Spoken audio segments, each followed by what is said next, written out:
Assalamualaikum warahmatullahi wabarakatuh. Alhamdulillah alladzi ja'alana muslimin.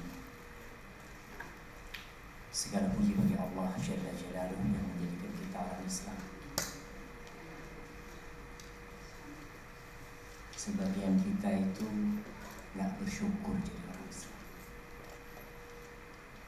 Kebanyakan kita itu berpandangan nikmat itu adalah harta. Nikmat itu adalah kesehatan yang kita miliki. Orang baru ngomong alhamdulillah kalau sembuh dari sakit. Baru mengatakan alhamdulillah kalau kenyang dari makan. Tapi pernahkah kita mengatakan alhamdulillahi ala nikmatil Islam? Pernahkah kita bersyukur kepada Allah Azza wa Jalla atas nikmat Islam yang kita sekarang berada di atas? Jarang. Kenapa seperti itu? Karena kita beranggapan Islam ini seakan-akan bukan nikmat, bahkan beban buat hidup kita. Allahumma shalli wa sallim ala sayyidina Muhammadin wa ala alihi wa ashabihi ajma'in. Ya Allah, semoga salawat dan salam, berkah dan nikmat senantiasa Engkau curahkan untuk hamba kekasih-Mu, untuk baginda Nabi kita Muhammad alaihi salatu wassalam, untuk keluarga beliau, untuk istri-istri beliau, untuk Khadijah. Pernahkah ibu-ibu ini kebayang bagaimana beratnya hidup sebagai istri saya? Bagaimana Khadijah radhiyallahu ta'ala anha meninggalkan segala kemewahan hidup dia untuk mendampingi Rasulullah SAW ketika beliau diboikot 3 tahun makan daun-daunan. Bagaimana dia mendampingi seorang suami yang dicaci maki, yang dihina, bahkan ada ancaman pembunuhan kepada suaminya.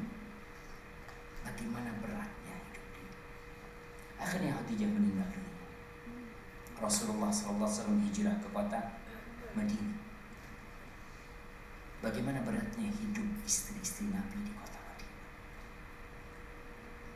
Kadangkala Nabi SAW datang ke rumahnya Aisyah, tanya, hal min ta'am, hari ini ada yang bisa dimakan?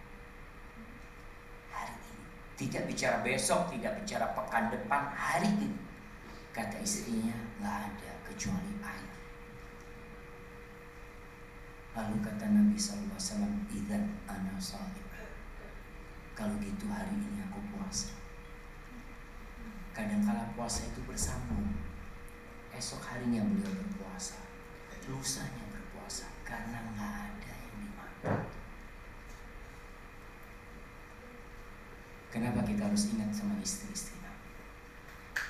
Supaya ibu-ibu yang jadi istri ini tahu bagaimana beratnya menegakkan agama Islam. Semoga salawat itu juga bersambung buat anak-anak beliau, buat Fatimah, putri tercinta. Pernah Fatimah itu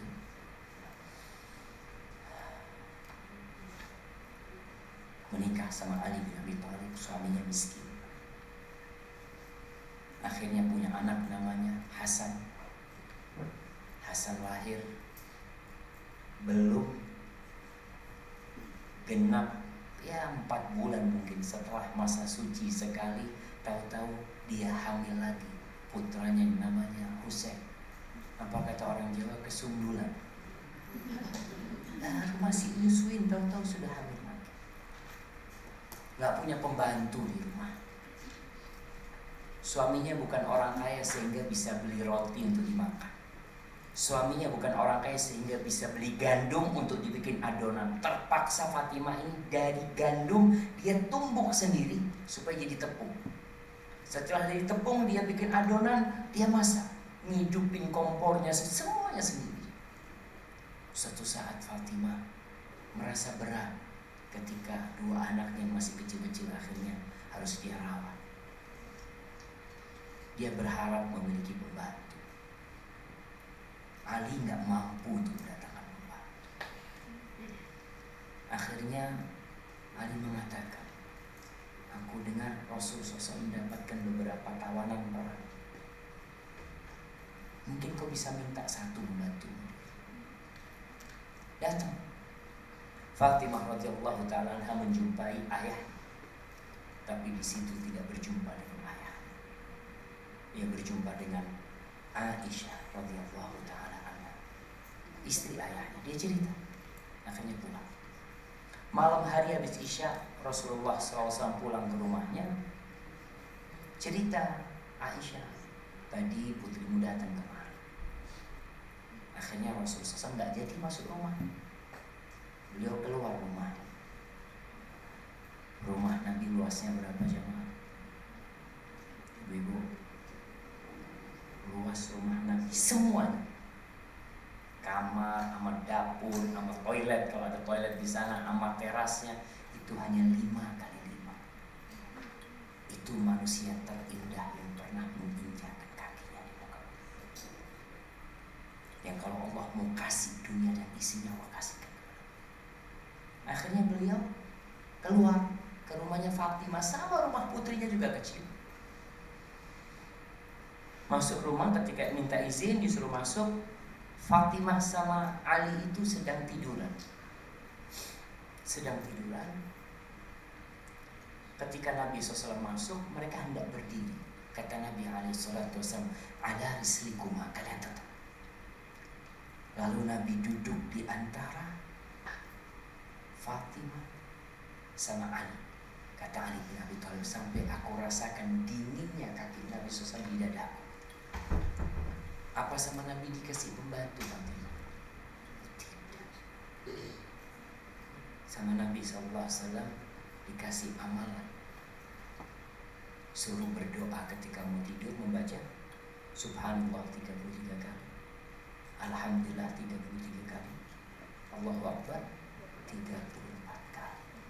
Kata Rasul SAW, itu khairun lakuma minal khatib, lebih baik buat kalian berdua daripada pembantu buat kalian. Dan sampai mati Fatimah tidak punya pembantu di rumah. Berat kehidupan mereka. Rasul SAW mengatakan, wallahi man faqra akhsha alaikum, demi Allah aku tidak takut kalian ditimpa kefakiran. Artinya setelah itu ternyata memang dunia dibukakan. Setelah Rasul SAW meninggal dunia, ya, kemudian masanya Abu Bakar, masanya Umar bin Khattab, masanya Uthman, Ali, Masya Allah, yang namanya harta itu datang ke kota Madinah. Pernah di masa Umar bin Khattab radhiyallahu anhu, itu datang harta rampasan perang dari Persia, datang ditaruh di masjid. Sama Umar ditutup kain, emas-emas, gelang-gelang semuanya. Lalu dibuka sama Umar, nangis Umar itu. Dia mengatakan, ya Allah, kami tidak bisa membenci sesuatu yang Engkau telah cintakan kepada kami. Ada manusia cinta sama harta, gak bisa dibohongi. Tapi Umar takut. Ketika orang-orang di sebelahnya melihat Umar menangis, malah tanya, ya Amirul Mukminin, ini nikmat dari Allah, kenapa engkau menangis? Kata dia, yang aku takutkan, ini harta akan membuat putusnya silaturahim. Harta ini akan membuat berantem di antara umat. Dan Nabi SAW mengatakan itu, demi Allah, wallahi man faqr akhsha alaikum. Yang aku takutkan, innama akhsha an tubsata alaikumud dunya kama busitat 'alal ladzina min qablikum. Yang aku takutkan ketika dunia dibentangkan buat kalian sebagaimana pernah dibentangkan buat umat-umat sebelum kalian. Apa yang terjadi? Fatanafasu. Orang-orang itu berlomba-lomba untuk mengumpulkan dunia ini. Dan kalian pun akan berlomba-lomba sebagaimana mereka berlomba-lomba. Dan mereka binasa dengan harta itu, dan kalian pun akan binasa dengan harta. Jamaah, kalau dari atas sana tahu-tahu ada yang lemparkan duit 1 karung $100, dilemparin gitu. Kira-kira apa yang akan terjadi di bawah? Dengerin kajian Ustaz. Usaha kita nggak tegur, usaha kita tetap akan rebutan. Dan itu yang terjadi dengan penyakit. Maka banyaklah belajar dari istri-istri Rasulullah SAW. Ibu beli buku judulnya Para Sahabat Wanita, agar kita paling gak terinspirasi lah untuk jadi muslim yang sebenarnya. Amma ba'd, haibati fillah, para jamaah rahimakumullah. Apa tema kita pada pagi hari ini? Bukan sekedar Islam. Sebagian mungkin lahir Islam, sebagian besar, tapi nggak pernah belajar Islam. Belajar Ustaz. Dulu kita ketika SD ada pelajaran agama Islam 2 jam. Anak kalau ditanya apakah ingat dengan pelajaran dulu? Karena kita belajar hanya untuk ujian, agar kita lulus. Dan saat ini pelajaran agama terus ada, namun tidak diujikan dalam ujian nasional, nggak masuk UN.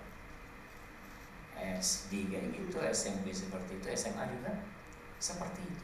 Ini menunjukkan bahwa kita harus belajar agar menjadi Islam yang sebenarnya. Allah Azza wa Jalla berfirman, ibu pegang Quran kan? Coba dilihat firman Allah Subhanahu wa Ta'ala di surat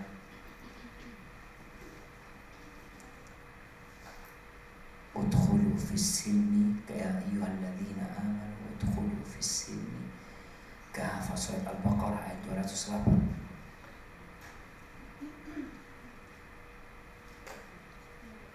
Bukan Qurannya. Alhamdulillah semua punya Quran terjemahan.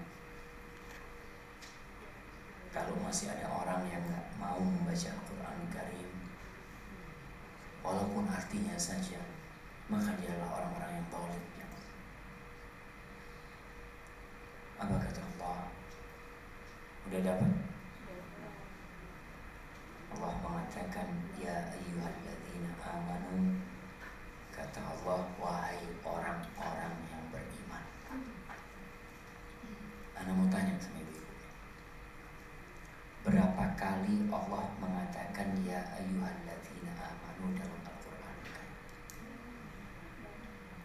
Bukan pertanyaannya banyak atau sedikit, pertanyaannya berapa kali. Kita ini ngaku Islam. Allah itu ketika mengatakan ya ayyuhalladzina amanu, artinya wahai orang-orang yang beriman. Beriman enggak kita? Berapa kali? Yang bisa jawab dapat hadiah insyaallah. Dari tuan rumah nanti dapat hadiah. Ada enggak ada yang bisa dibawa pulang kayak apa? Apa jemaah? Berapa kali? 1000 kali. Masya Allah. Sebagian kita ini sudah berumur 40 tahun. Ada yang umur 50 tahun. Ada yang mungkin 60 tahun. Tapi tidak pernah melewatin ya ayyuhalladzina amanu. Kira-kira bisa nggak kita masuk surga? Padahal setiap panggilan ya ayyuhalladzina amanu itu petunjuk menuju surga. Artinya dikasih tahu. Kita kalau pakai Google Maps, kita dikasih tahu 200 meter belok kiri, lurus 1700 meter, nanti ketemu perempatan belok kanan. Ya ayyuhalladzina amanu yang disebutkan dalam Al-Quran Karim sejatinya seperti arahan-arahan yang kita dengar dari Google Maps tadi. Kita harus belok kanan, kita harus berhenti, kita harus balik arah. Tapi ternyata kita nggak pernah tahu apa penyebabnya. Karena kita yang penting Islam, bukan sekedar itu Islam. Islam itu berserah diri sama Allah. Dan Allah katakan di sini, wahai orang-orang yang beriman. Artinya panggilan buat orang-orang yang beriman. Yang nggak beriman tutup bukunya. Allah nggak perlu sama mereka. Allah ada perlu sama yang beriman. Makanya kata Abdullah bin Mas'ud radhiyallahu anhu, kalau engkau mendengar ya ayyuhalladzina amanu fa'ariha sam'ak, pasang kupingmu, dengar. Kenapa? Karena di situ ada kebaikan yang sedang Allah ingin sampaikan, atau ada keburukan yang Allah ingin kasih tahu engkau supaya engkau tidak terjebak dalam dosa. Di sini Allah mengatakan udkhulu fis-silmi kafah. Kalian masuklah kepada Islam secara utuh. Jamaah, di beberapa negara itu ada persyaratan nggak boleh punya 2 paspor. Indonesia termasuk. Boleh 2 paspor. Ada yang nggak boleh. Ima Indonesia, ima sama.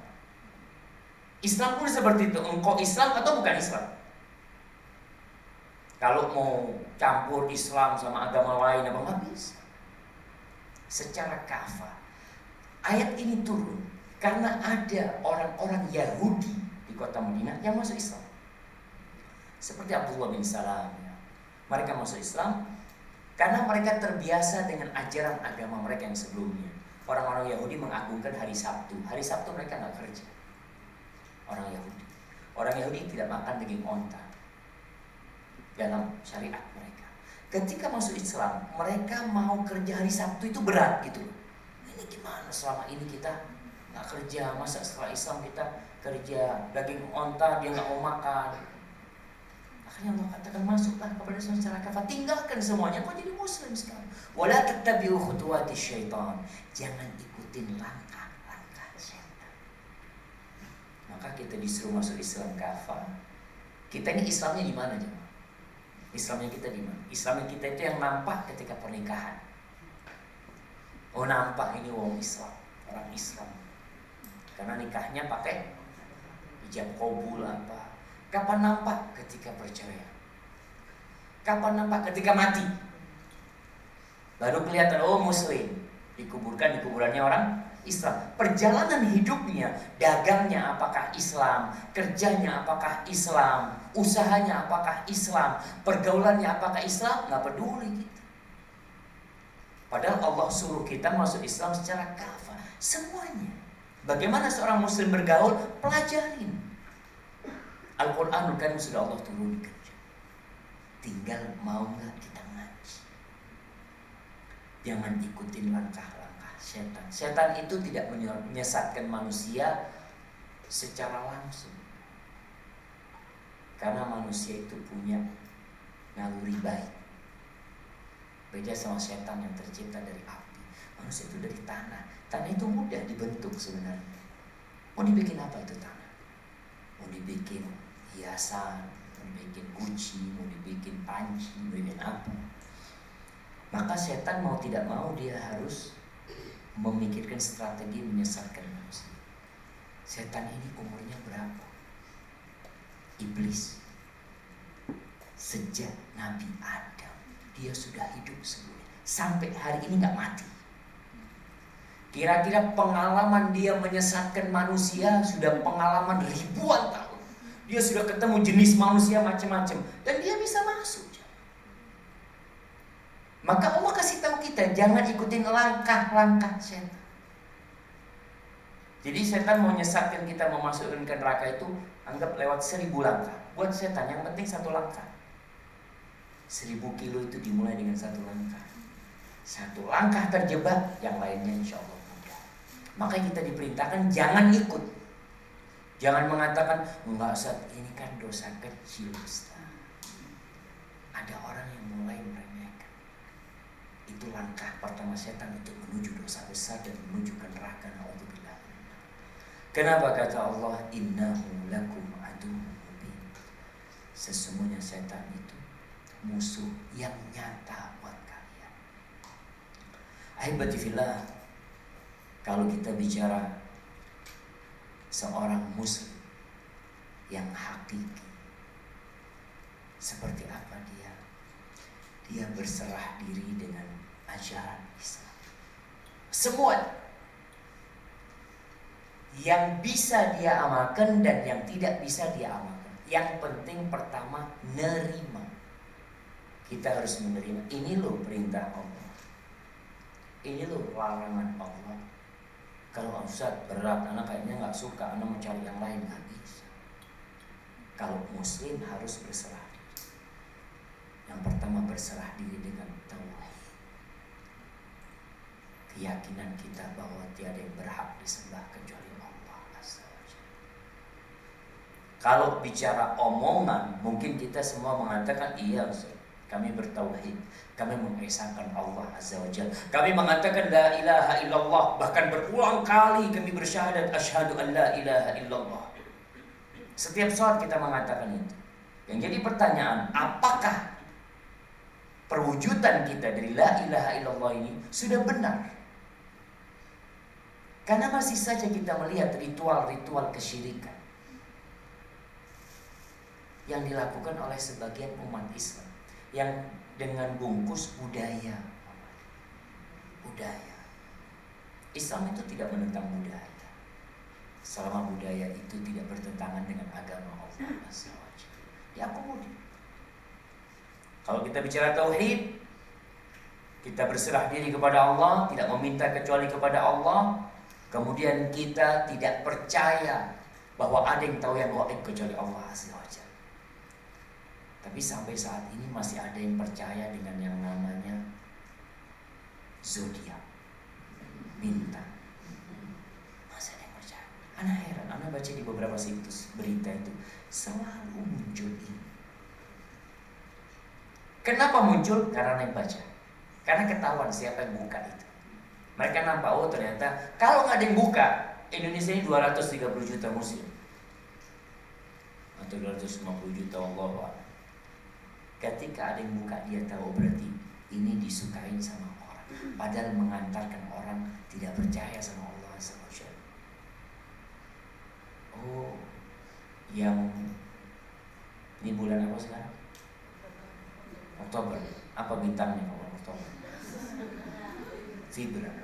Kalau Libra nih hubungannya bulan ini kurang baik, rizkinya agak seret, kemudian apalagi urusannya sulit, macam-macam. Percaya.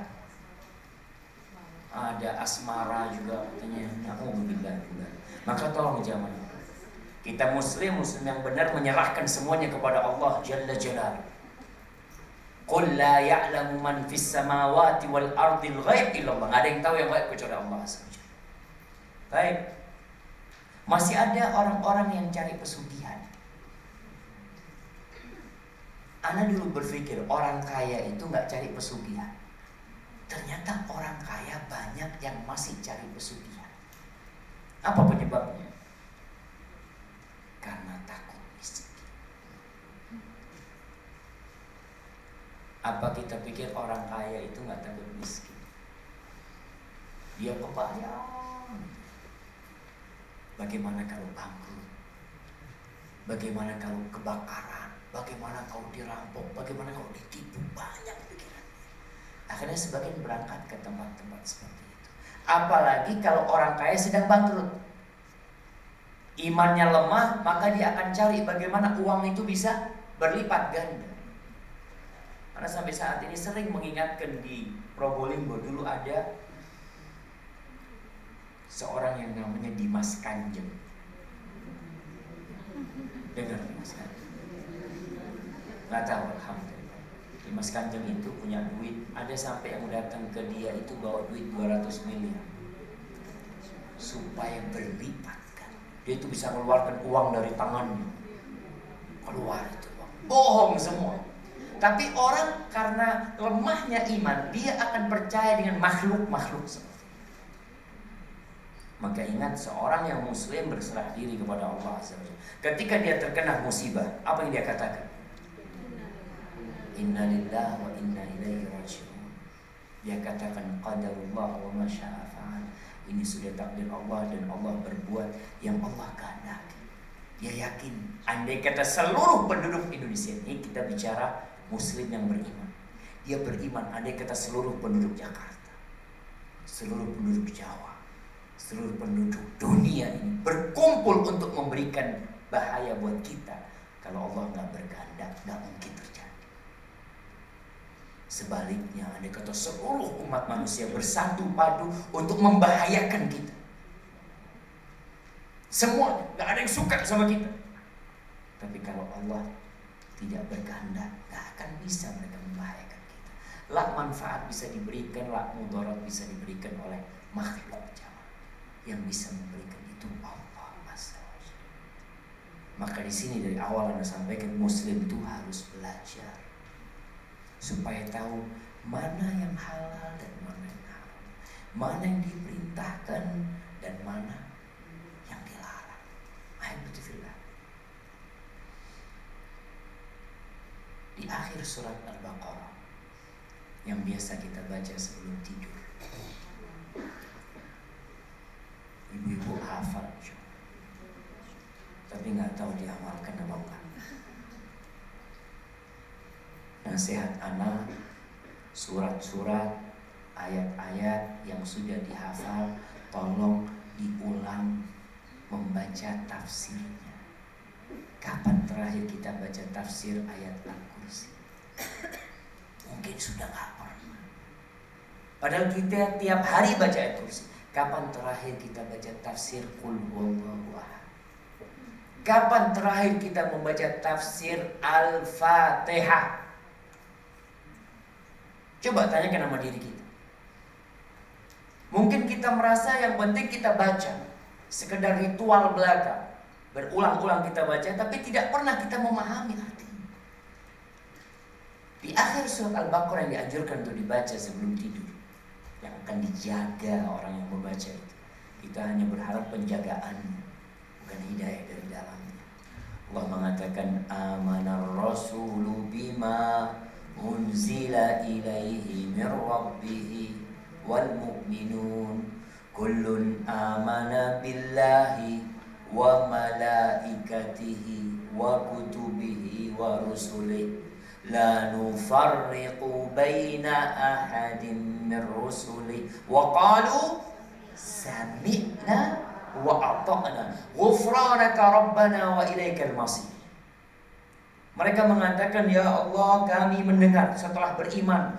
Rasul beriman, orang-orang yang beriman juga beriman kepada Allah, kepada malaikatnya, kepada kitabnya, kepada rasul-rasulnya.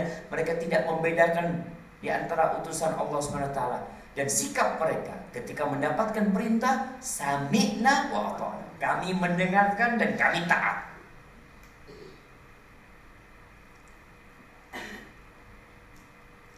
Banyak di antara kita yang gak mendengar.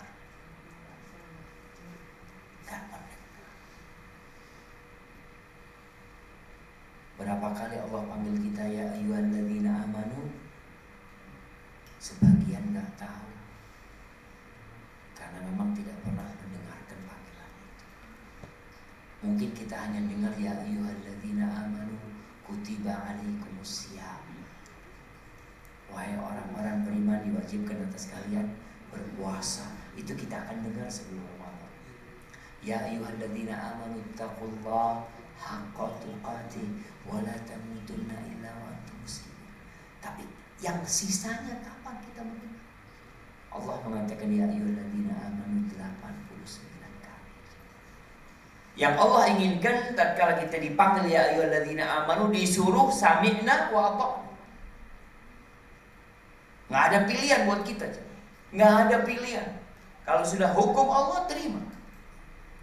Pernah seorang sahabat Nabi Julaibi, dia itu perawakannya pendek, kecil, rupanya tidak tampan. Dia pernah bertanya kepada Rasulullah SAW, ya Rasulullah, bukankah engkau berkata kalau orang beriman kepada, kemudian dia melaksanakan perintah Allah, kemudian dia berjuang di jalan Allah, kemudian dia meninggal dunia, Allah akan menikahkan dia dengan bidadari di surga. Kata Rasulullah, nah, alaihi salatu wassalam. Terus dia bertanya, lalu kenapa sahabat-sahabatmu tidak ada yang menikahkan aku dengan putri? Subhanallah, benar jemaah. Ini orang akan dinikahkan dengan bidadari, satu bidadari. Kalau dia melongok ke dunia timur barat, terang benderang. Kok perempuan-perempuan di dunia yang mereka penuh dengan dosa dan nista, orang tuanya seperti itu, mereka tidak mau menikahkan. Apa masalah? Lalu Rasulullah SAW mengatakan kepada sahabat ini, idhab ila baiti fulan, kau berangkat ke rumahnya fulan, bilang Rasulullah SAW melamar putrinya. Berangkat. Datang Julaibib ini mengatakan bahwa Rasulullah SAW melamar putri kalian. Apa jawab mereka? Marhaban bi Rasulillah SAW. Selamat datang buat Nabi SAW. Kita terima kalau Nabi yang mau. Tapi kata Julaibib, namun beliau melamar untuk, kata bapaknya, kalau untukmu tunggu dulu, kita musyawarah dulu. Atau ibunya nggak mau ditolak. Itu putrinya dari dalam dengar. Putrinya mengatakan, ataruddina Rasulullah sallallahu alaihi wasallam. Ibu, engkau mau? Atau bapak ibu ataruddani Rasulullah SAW, kalian mau nolak Nabi SAW? Kata dia, nikahkan aku dengan dia. Ayah, nikahkan aku dengan dia. Allah nggak mungkin melantarkan aku. Nikahkan aku dengan dia. Allah mengatakan, wa ma kana lil mu'minin wala mu'minatin idza qadallahu wa rasuluhu amran ay yakuna lahumul khiyaratu min amrihim. Enggak boleh tuh seorang yang beriman, laki-laki atau perempuan beriman, kalau sudah Allah memberikan keputusan lalu mereka masih bisa memilih, enggak ada pilihan, maka akhirnya dinikahkan. Ketika dinikahkan jamaah, Rasulullah SAW berdoa untuk perempuan ini. Perempuan baik ini, wanita soleha. Ini muslimah yang sejati. Yang dia nggak kebayang tuh laki-laki jelek atau buruk, dia yakin Allah tidak akan melantarkan dia kalau dia taat sama Allah SWT. Lalu Nabi SAW mengatakan, Allahumma subba alaihal khaira sabban wa la taj'al aisyaha kaddan. Ya Allah, limpahkan kebaikan buat dia, siramkan, tumpahkan kebaikan buat dia. Jangan jadikan kehidupan dia sengsara. Subhanallah, Julaibib perang meninggal dunia. Ketika perang Uhud, Rasulullah SAW bertanya, hal tafqiduna ahadan, kalian kehilangan seseorang? Mereka mengatakan, iya, kita kehilangan fulan meninggal, fulan meninggal, fulan meninggal. Enggak disebutkan Julaibib, karena dia dianggap ya sahabat yang mungkin tidak punya kedudukan besar sehingga tidak perlu diingatkan. Lalu Rasulullah SAW mengatakan, walakinni afqidu akhi Julaibib, aku kehilangan saudaraku Julaibib. Yuk kita dicari Julaibib, meninggal dunia jamaah. Dan di sekitarnya ada 7 orang yang sudah dia bunuh. Itu sama Nabi SAW diangkat kepalanya, diletakkan di pahanya, mengatakan, hada minni wa ana minhu, aku dari dia dan dia dari aku, ya Allah. Selesai dengan wanita dunia sudah. Dia pergi ke tempat yang dia inginkan. Bagaimana dengan istri? Jadi janda. Orang berpikir jadi janda hidup susahnya, diceritakan bahwa dia janda, hampir disebutkan janda terkaya, terenak, terbahagia hidupnya. Kenapa? Karena dia taat sama Allah Azza wa Jalla. Orang kebayang kalau saya jadi janda habis, apalagi suaminya bukan orang kaya atau apa, mau kemana? Tapi dia tahu ada Allah Rabbul Alamin yang ngasih rezeki kepada wanita itu bukan suaminya. Ingat, kita harus yakin yang ngasih rezeki kita bukan suami kita. Sebagian orang berpikir kalau cerai dia bingung, Ustaz, anak mau makan apa Ustaz? Gimana dengan anak-anak? Anak nantinya Ustaz. Subhanallah, ketika engkau berada di perut ibumu, siapa yang ngasih rezeki kepadamu? Ketika engkau belum bisa berbuat apa-apa, masa sekarang engkau sudah sholat, engkau sudah bisa berdoa, engkau sudah bisa memohon, bisa berzikir, bisa bekerja, lalu engkau masih kurang yakin sama Allah Azza wa Jalla? Karena banyak di antara kita yang cuma Islam tapi nggak belajar Islam. Maka taati perintah Allah, yang besar yang kecil. Jangan banyak bertanya. Rasulullah SAW pernah melarang sahabat, jangan banyak tanya. Artinya kalau memang nggak ngerti silahkan tanya. Tapi kalau pertanyaan-pertanyaan yang kurang bermanfaat, Ketika Rasul sallallahu alaihi wasallam mengatakan kepada para sahabatnya, innallaha kataba alaikumul hajj fahujju. Allah memerintahkan kepada kalian untuk berhaji, berangkat haji kalian. Ada yang tanya, ya Rasulullah, apa tiap tahun hajinya? Nanti marah. Kalian kerjakan. Kalau aku bilang iya jadi wajib tiap tahun. Dan kalian nggak bisa ngamalkan. Maka kalau sudah dapat perintah, yang banyak tanya, Ustaz ini sunnah apa wajib? Kalau sunnah ditinggalkan. Kebanyakan kita kalau tahu sunnah ditinggalkan. Bukan cuma sunnah. Para sahabat Nabi ketika diperintahkan oleh Nabi SAW, mereka sami'na wa ata'na. Maka mulai kalau mau jadi Islam yang sebenarnya, tolong dengarkan dan taati. Nggak mampu mengamalkan, ghufranaka rabbana wa ilaikal masir. Minta ampun sama Allah SWT. Ya Allah, mohon maaf ya Allah, hamba belum mampu mengamalkan ini. Kita sudah mengamalkan tapi mungkin belum sempurna. Mohon maaf lagi sama Allah. Selesai sholat aja kita langsung astagfirullah. Selesai sholat, bukan habis berbuat dosa.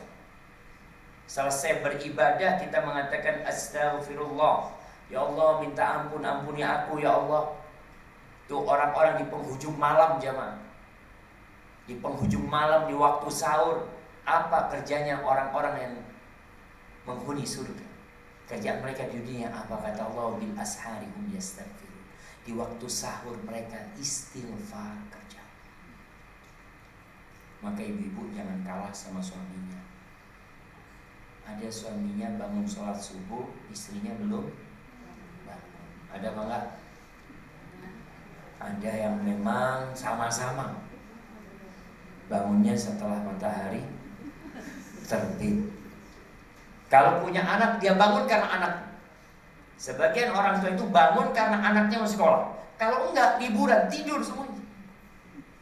Maka usahakan kita tadi taatin perintah Allah dan Rasulnya. Ketika tidak mampu, minta ampun sama Allah. Jangan mencari alasan supaya yang perintah ini tidak jadi perintah. Kita masih cari alasan. Mungkin ada ustadz yang membolehkan anak. Jangan.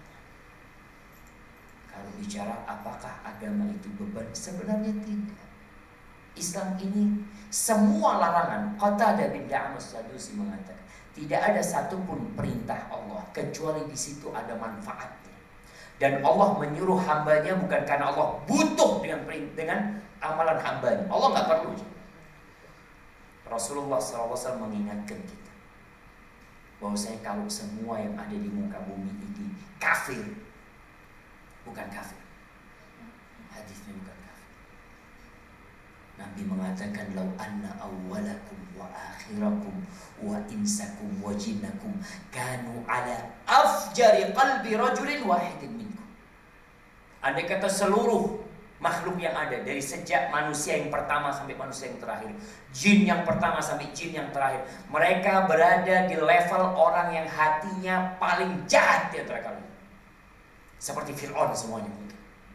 Andai kata seluruh manusia seperti Fir'aun, apa kata Allah Azza wa Jalla, mana qasadhalika min mulki syai'a, itu tidak akan mengurangi kerajaanku sedikit pun. Allah nggak perlu dengan ibadah kita. Memangnya Allah perlu kita datang kajian, kita catat, kita dengerin, kita sholat. Allah katakan, faman sya'a falyu'min wa man sya'a falyakfur. Yang mau kafir monggo kata Allah. Yang mau beriman silahkan. Agar kita sadar bahwa kita ini beragama karena untuk kepentingan kita. Maka tidak ada satupun perintah Allah kecuali itu untuk kita, ada kebaikan buat kita, bukan karena kebutuhan Allah. Dan tidak ada satupun yang Allah larang kecuali di situ ada bahaya, bukan karena Allah pelit sama kita. Nggak boleh makan ini, nggak boleh makan. Kenapa sih? Karena itu berbahaya buat kalian. Maka lihatlah sekarang apakah perintah-perintah Allah sudah kita amalkan. Tauhid dijaga, perintah Allah diamalkan, dan insya Allah Allah Azza wa Jalla akan terima kita sebagai hamba Islam yang sebenarnya. Yang ketiga jemaah, agama Islam ini bukan hanya hablum minallah, Islam ini bukan hanya mengatur sholat, pokoknya urusan ibadah lah. Bukan. Sebagian kita Masya Allah hablum minallahnya dijaga, hubungan sama manusia buruk. Rasulullah SAW mengatakan laisal mu'min bitta'an. Orang yang beriman itu bukan orang yang suka mencela, walal la'an, bukan orang yang suka melaknat, walal fahish walal badhi, bukan orang yang kalau ngomong kotor. Kalau ketemu mukmin ngomongnya kotor, ini imannya diragukan.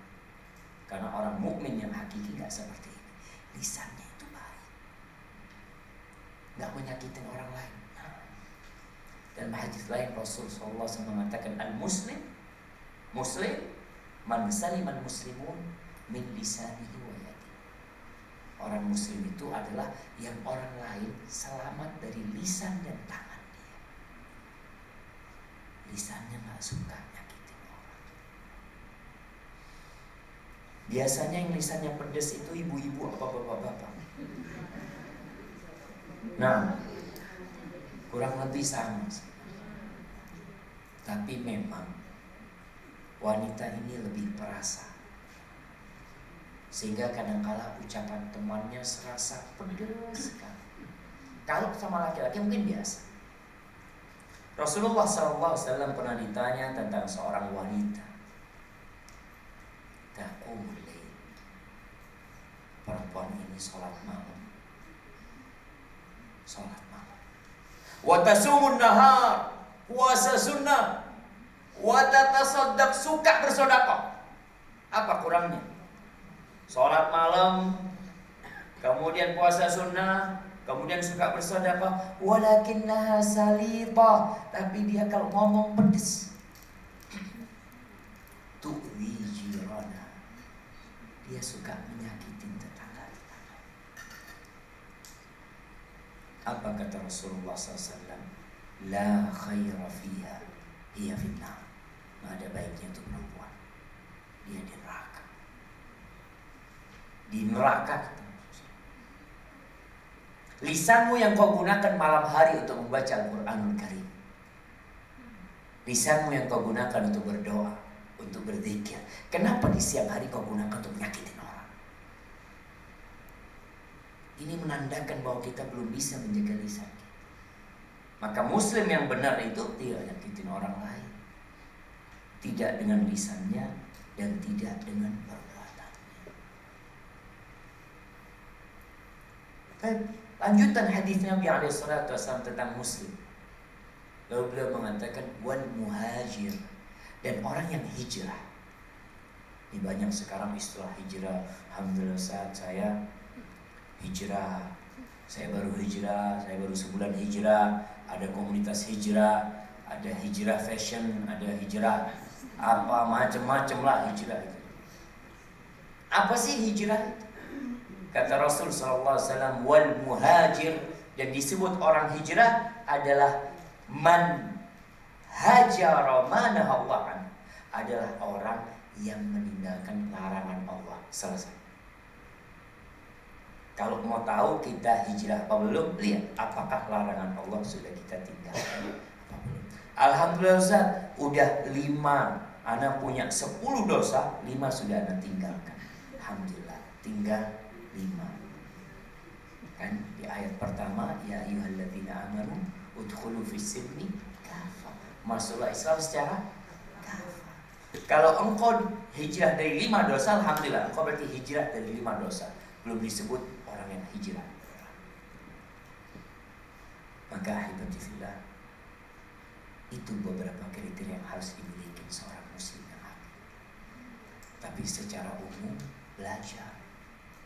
Makanya anak senang banget nih rumah ini jadi tempat kajian. Dan mudah-mudahan nanti ada tempat kajian lain, dalam artian yang tidak didapatkan di kuliah, yang tidak didapatkan di bangku sekolahan, cari di majelis. Datang ke majelis, nyatet. Alhamdulillah semuanya bawa buku. Ada yang bawa kuping, cuma dengerin. Wow. Tapi ada yang Masya Allah dengan bukunya. Nggak apa-apa. Ada orang-orang yang hafalannya kuat, ya bisa tenang. Karena bawa kuping dari awal sampai akhir anak ingat. Beda kelasnya. Tapi kalau enggak, tadi usahakan catat. Kemudian catatannya itu tiap akhir pekan dilihat. Mana yang sudah anak amalkan? Mana yang belum anak amalkan? Dan setelah kita belajar, kita faham dan ngerti, kita punya satu tugas. Apa? Mengajak orang lain untuk jadi lebih baik. Sebagian kita itu baik di dirinya sendiri. Muslim itu seperti pohon kurma, kata Nabi SAW. Lihat pohon kurma. Orang itu bisa bernaung di bawahnya. Orang itu bisa menikmati buahnya. Dan daunnya gak jatuh, kokoh dia jaman. Gak ada daun kurma jatuh, gak ada.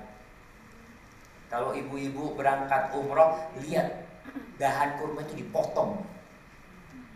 Dipotong karena gak bisa jatuh. Muslim seperti itu. Kata Nabi SAW, al-mu'min kan nakhla, kan nakhil, seperti pohon kurma, kan nakhla. Dia Masya Allah, buahnya bisa dinikmati. Dilempar batu, dia tidak melemparkan batu, tapi dia menjatuhkan buah-buahnya. Orang itu menikmati. Orang ini Masya Allah. Sampai ada cerita seorang tabi'in, Ibn Suwaid kalau masalah namanya. Kalau ada orang mencaci maki dia, apa kata dia? Dia membaca firman Allah, "Faman ya'mal mithqala dzarratin khairan yarah, wa man ya'mal mithqala dzarratin syarran yarah." Semuanya dicatat sama Allah SWT. Ada apa aku ribut? Teriak-teriak mencaci maki dia juga berantem sama dia, ada apa? Semua dicatat. Selesai. Mukmin seperti itu. Kemudian Nabi SAW mengatakan, al-mu'min kan nahla. Tadi kan nahla seperti pohon kurma. Di hadis lain Rasul sallallahu alaihi wasallam mengatakan seorang mukmin itu seperti lebah. Gimana lebah itu? Lebah itu Masya Allah berangkat ke bunga-bunga, dia ambil madunya tanpa merusak. Gak rusak bunga itu. Mukmin seperti itu. Engkau ambil kebaikan tanpa merusak.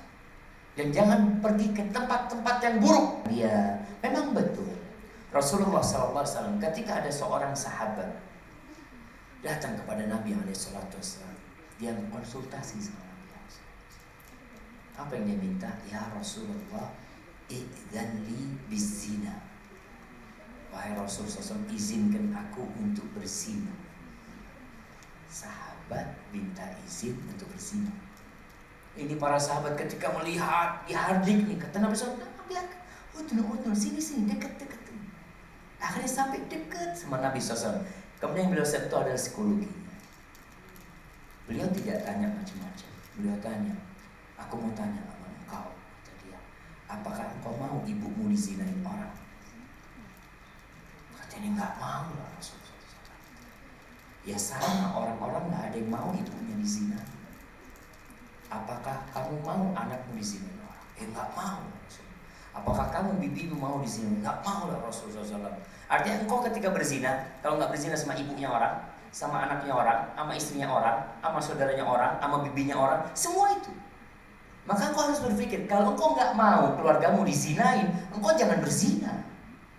Akhirnya kata Rasulullah SAW ditepuk dadanya, Allahumma tahhir qalbah wa hasin farjah. Ya Allah, sucikan hatinya dan jagalah kemaluan dia.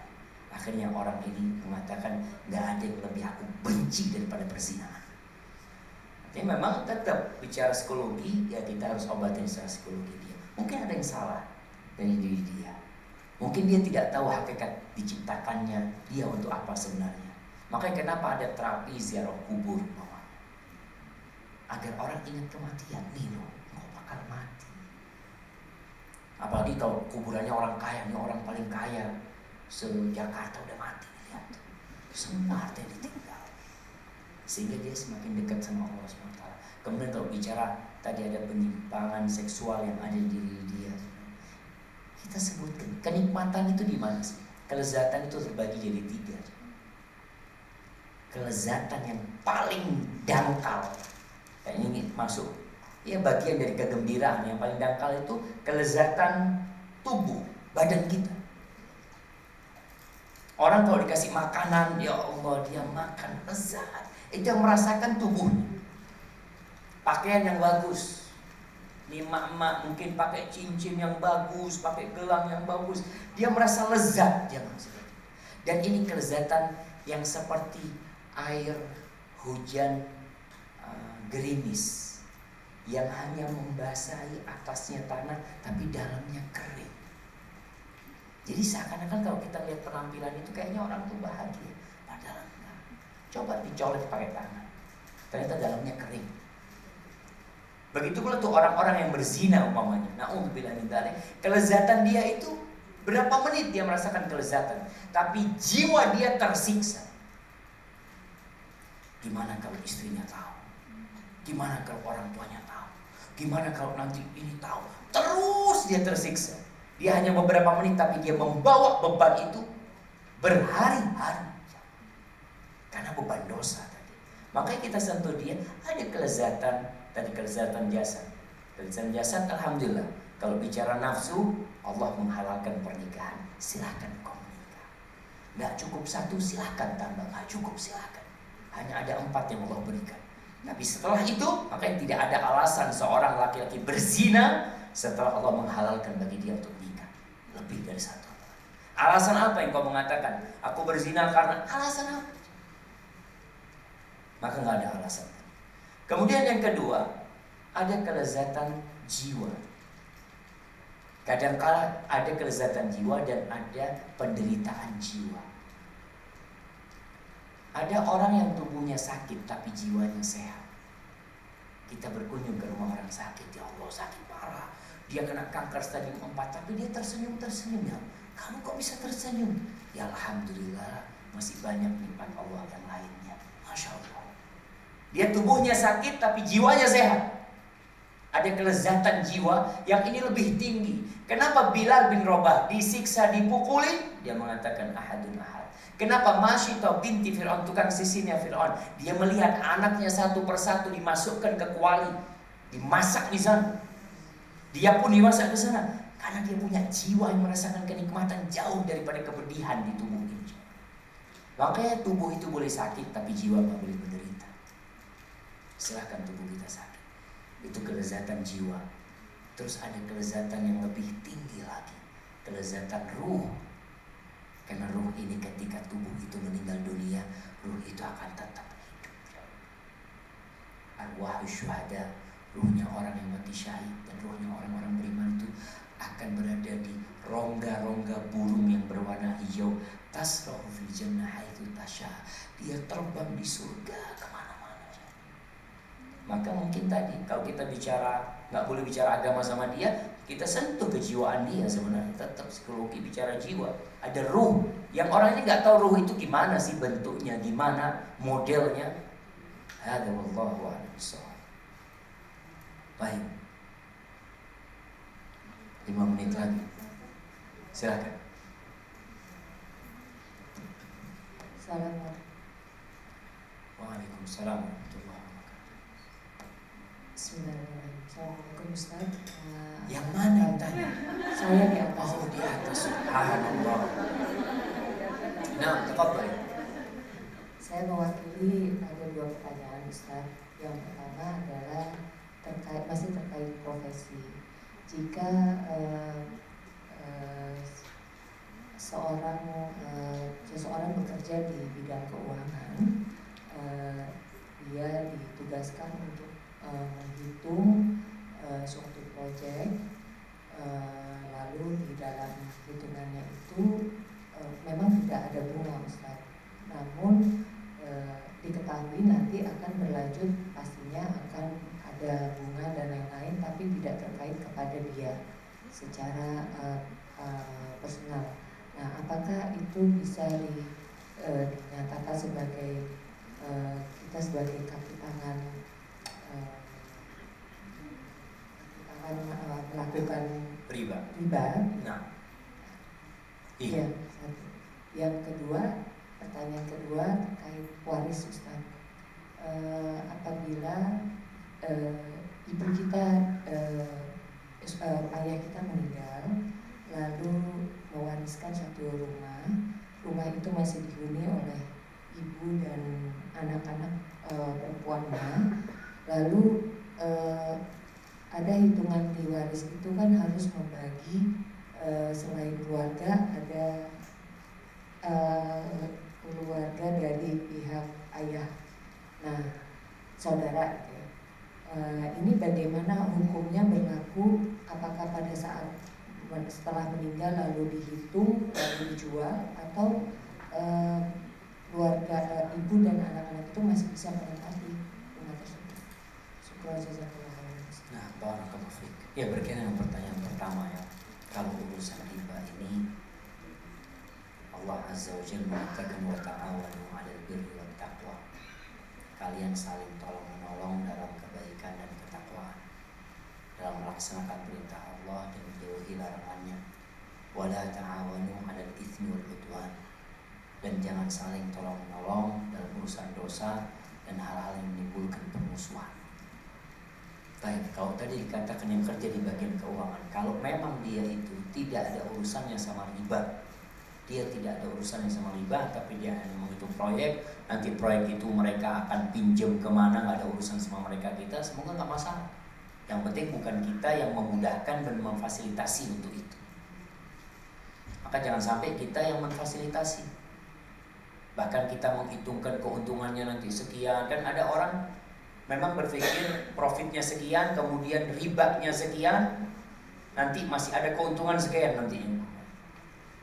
Ketika dia memberikan itu, berarti dia telah memberikan fasilitas buat orang itu supaya melakukan riba. Seharusnya ketika bicara profitnya sekian, nanti ribanya sekian, terakhir adab Allah nantinya. Tulis di bawah sana.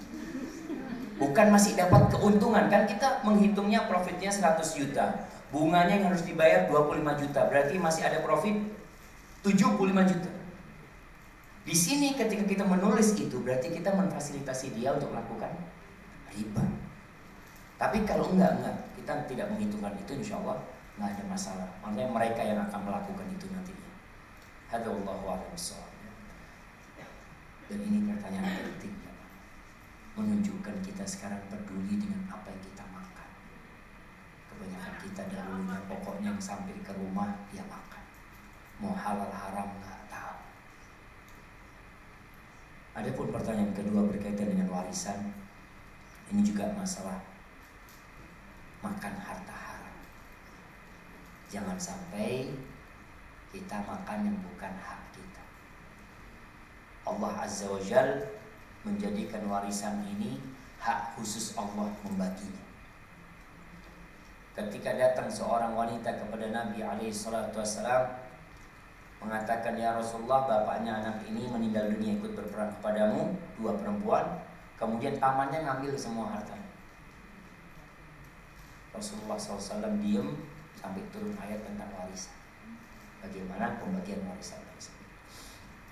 Namun manusia ini, harta waris ini, ada yang mengatakan panas. Kenapa disebut panas? Karena nggak ada usaha di sini. Warisan itu uang nemu, uang nemu. Makanya kalau ada orang membunuh untuk mendapatkan warisan, malahan dia nggak dapat warisan, karena tidak bisa diusahakan warisan. Ini pemberian Allah Azza wa Jalla. Bapaknya meninggal dunia, tahu-tahu harta itu jatuh kepada ahli waris. Kalau pertanyaan tadi, bapaknya meninggal dunia, ada anak-anaknya, masih ada istri itu bapak tinggal di rumah tersebut. Ya tinggal dilihat siapa ahli warisnya, dihitung. Warisan ini baru boleh dibagi ketika sudah dikeluarkan untuk pengurusan jenazah, ketika utang-utang sudah dibayar, ketika wasiat sudah ditunaikan, baru bicara pembagian warisan. Kemudian ketika mau bagi warisan, dilihat lagi mana harta yang meninggal, harta yang orang meninggal. Oh ternyata ibu punya harta juga, bangun rumah ini berdua, jadi ada uangnya ibu di rumah ini. Oh berarti dikeluarkan dulu. Rumah ini harga 1 M, ternyata ibu juga ikut bangun dulu, berarti yang warisan itu setengahnya saja. Setengahnya karena milik ibu, karena ibu juga bangun gitu. Setelah ditulis ahli warisnya, di sini dimusyawarahkan oleh ahli waris. Kalau tadi dikatakan ibu dan anak-anaknya, itu ibu punya anak laki nggak? Nggak punya. Kan nggak punya anak laki berarti warisannya nggak habis. Ibu dapat 1/6, anak-anak dapat 2/3. Anak-anak perempuan kalau lebih dari 1-2 lewat itu dapat 2/3. Sisanya ini milik keluarganya suami, saudara-saudaranya suami, milik saudara-saudara. Mungkin ibu-ibu bertanya, kenapa Ustaz ya saudara-saudara suami kok dapat? Karena dia yang tanggung jawab dengan anak yatim itu. Dia yang tanggung jawab. Paman-pamannya ini bertanggung jawab. Makanya harta anak yatim biasanya yang pegang itu pamannya. Karena dia punya tanggung jawab, dia sebagai pengganti bapaknya. Maka tinggal dimusyawarahkan. Kalau bicara hak setelah meninggal, ya sudah ada hak pamannya. Tinggal ngomong sama paman-pamannya, gimana ini? Haknya anak 2/3, hanya ibunya 1/6, kemudian sisanya punya paman-pamannya, keluarga bapaknya ini, saudara-saudara bapaknya. Kalau mereka mengatakan, udahlah, tempatin dulu, tinggalin dulu. Nanti mungkin kita akan bagi kapan, mau itu sebulan, 2 bulan, terserah. Kalau memang nanti mau dibagi, bisa jadi dijual, bisa jadi nggak dijual. Umpamanya pihak anak mengatakan, gimana paman kalau kita cicil yang buat paman, umpamanya. Jadi kita tetap tinggal di rumah ini, kita cicil haknya paman-paman. Ya silahkan ikut kesepakatan, tapi pembagiannya harus sesuai dengan syariat. Allah mengatakan, wa ta'kuluna turatha aklan lamma, dan kalian itu makan warisan ngawur, nggak peduli halal haram. Bicara warisan, gelas masuk warisan nggak? Kadangkala udah tahu ada gelas-gelas bagus disimpan supaya tidak masuk dalam pembagian warisan. Ada orang tua punya jam, punya cincin yang berharga disimpan, karena kan nggak tahu maunya kan. Yang tahu cuma rumah, pikirnya warisan itu hanya rumah. Bukan, semua harta peninggalan sampai bajunya, pakaiannya pun yang berharga itu adalah masuk dalam harta warisan dan perlu dibagikan. Jangan sampai kita itu makan haram. Rasul SAW pernah nih dalam satu peperangan, para sahabat mengatakan fulan mati syahid, fulan mati syahid. Kemudian ada satu fulan mati syahid. Kata Rasul, kalla, enggak. Siapakah yang bilang mati syahid? Wa inna syamla, ada baju yang dia ambil dari peperangan yang tidak masuk pembagian. Sebelum dibaginya harta rampasan perang, dia sudah sembunyikan jamaah. Itu membakar di hati perang. Itu para sahabat ketakutan. Ada yang bawa sandal, ada yang bawa talinya sandalnya. Takut jadi api neraka, balikin semua. Karena urusannya itu, timbangan pada hari kiamat itu lebih sensitif daripada timbangan emas. Faman ya'mal mithqala dzarratin khairan yarah. Allah akan timbang, engkau akan lihat nanti amalan.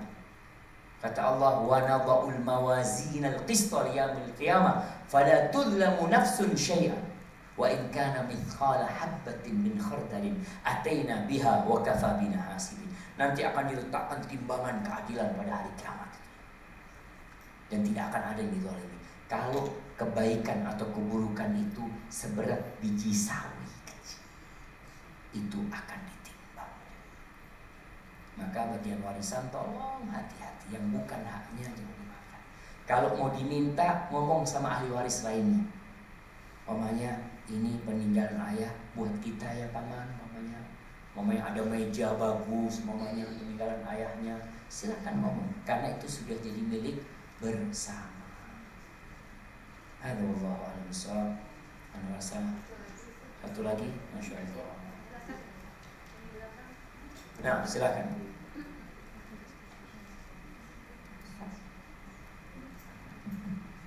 Assalamualaikum warahmatullahi wabarakatuh. Waalaikumsalam warahmatullahi wabarakatuh. Ustaz, ketika kita berusaha untuk menjalankan Islam secara kafah, berusaha untuk sami'na wa ata'na, tapi kadang-kadang kan kondisi iman kita itu sering naik turun. Jadi mungkin seringnya masih mudah terpengaruh oleh orang lain, oleh kondisi sekitar kita. Jadi yang ingin saya tanyakan tuh, apakah ada amalan atau ada doa yang pernah dicontohkan oleh Rasulullah untuk mencegah kita menjadi futur gitu, mencegah iman kita turun dan menjadi lalai. Demikian Ustaz, barakallahu fiik. Assalamualaikum warahmatullahi wabarakatuh. Waalaikumsalam warahmatullahi wabarakatuh. Ahibati fillah, berkaitan dengan iman ini, kata Rasulullah sallallahu alaihi wasallam, innal iman la yabla fi jawfi ahadikum kama yabla thawb. Sesungguhnya iman itu bisa, kalau baju itu bisa apa? Bukan kusut, yang mudah robek nantinya, usang. Iman itu bisa usang seperti usangnya baju. Baju itu kalau sering dipakai, ya, dicuci, dijemur, dipakai, dicuci, dijemur, setrika, lama kelamaan gerak dikit, iman seperti itu. Sama seperti baju itu kata Rasul. Innal iman la yabla fi jawfi ahadikum, di hati kalian seperti usangnya pakaian itu. Lalu bagaimana supaya iman itu tetap kokoh? Fasalullaha ayyujaddida imanakum. Mohonlah kepada Allah agar Allah memperbaharui. Jadi kita harus selalu pakai iman yang baru. Iman yang baru itu kayak baju yang baru, itu susah akan robek. Maka kita suruh minta sama Allah. Maka minta sama Allah. Bagaimana cara minta yang contohkan Rasul SAW banyak kali. Doa-doa Nabi SAW bicara tentang keimanan ini. Beliau berdoa, Allahumma inni as'alukan huda wa tuqa wal afafa wal ghina. Ya Allah, aku memohon kepadamu petunjuk, ketakwaan, penjagaan diri dan kecukupan. Kemudian doa Nabi SAW ketika beliau mengajarkan doa kepada Shaddad bin Aus, ya Shaddad bin Aus, idza ra'aitan nas yaknizuna adh-dhahab wal fiddah, kalau engkau melihat orang sibuk mengumpulkan harta, sibuk dia menumpuk emas dan perak, faqnis anta haula'il kalimat, maka tolong engkau tumpuk, engkau himpun nih doa-doa ini. Apa doanya? Allahumma inni as'aluka tsabata fil amr wal azimata 'ala ar-rusyd. Allahumma inni as'aluka mujibati rahmatik wa azaima maghfiratik. Allahumma inni as'aluka syukra nikmatik wa husna ibadatik wa as'aluka qalban saliman wa lisanan dhakiran wa as'aluka min khairi ma ta'lam wa a'udzu bika min syarri ma ta'lam wa astaghfiruka lima ta'lam innaka anta 'allamul ghuyub. Doanya minta, ya Allah, aku minta ditetapkan dalam urusan ini. Karena ada orang yang goyang. Hari ini pura-pura taat, ya Allah, besoknya dia nggak taat. Subhanallah, ketika kajian di mana ada seorang wanita yang tulis surat tani, ya Ustaz, ana ini sudah tobat, Ustaz, tapi kadang-kala naudzubillah ana jadi pelacur lagi, Ustaz. Dia sudah tobat. Supaya kita tahu siapa yang menjamin kita akan tetap di atas hidayah ini. Oke, kita sekarang ngaji, entah malam nanti apa yang terjadi. Ada yang paginya muslim, sorenya kafir. Ada yang sorenya ngaji, paginya sudah kafir. Makanya doa minta ditetapkan dalam urusan ini. Wal azimata 'ala rusyd, dan minta tekad yang kuat, kemauan yang kuat di atas petunjuk. Ada orang paham ilmu tapi gak punya kemauan untuk beramal. Maka kita minta sama Allah supaya kita dikasih ilmu, dikasih kemauan untuk mengamalkan ilmu itu. Terus kita minta, wa as'aluka mujibati rahmatik wa azaima maghfiratik. Aku minta kepadamu hal-hal yang bisa mendatangkan ampunanmu, perkara-perkara yang bisa mendatangkan rahmatmu, ya Allah. Lalu aku minta kepadamu, ya Allah, agar bisa beribadah yang baik, bisa mensyukuri nikmatmu, ya Allah. Aku memohon kepadamu qalban saliman, hati yang selamat. Selamat dari kesyirikan, selamat dari ketergantungan kepada seorang, selamat dari suudzon sama Allah Azza wa Jalla, selamat dari segala penyakit hati. Wa lisanan dzakir, dan minta lisan yang senantiasa berzikir. Minta sama Allah Azza wa Jalla. Lalu minta kebaikan, segala kebaikan yang Kau ketahui, ya Allah. Berlindung dari segala keburukan yang Kau ketahui, dan aku minta ampun dari segala dosa yang Kau ketahui, ya Allah. Innaka anta 'allamul ghuyub. Makanya perlu mungkin kajian tentang doa-doa Nabi SAW supaya permohonan kita ini berkualitas. Kebanyakan doa kita itu minta apa? Sehat, lancar rezeki, anak sukses, udah. Sedangkan yang lain yang kita perlukan kita nggak minta. Baik, mungkin itu yang bisa kita kaji kesempatan kali ini. Mudah-mudahan kajian ini terus berlanjut, bisa memberikan manfaat kepada semua. Dan tadi yang sampaikan, usahakan di mana kita mengadakan kajian, tetangga-tetangga di situ kita undang dan usahakan mereka hadir. Ketika mereka tidak hadir selesai kajian, kirim bingkisan ke rumah mereka supaya mereka jadi malu, lah mana nggak hadir dapat bingkisan. Insyaallah nanti kalau ada kajian lagi dia datang insyaallah. Hadza wallahu a'lam bishawab. Sallallahu ala nabiyina Muhammad wa ala alihi wasallam. Wassalamualaikum warahmatullahi wabarakatuh.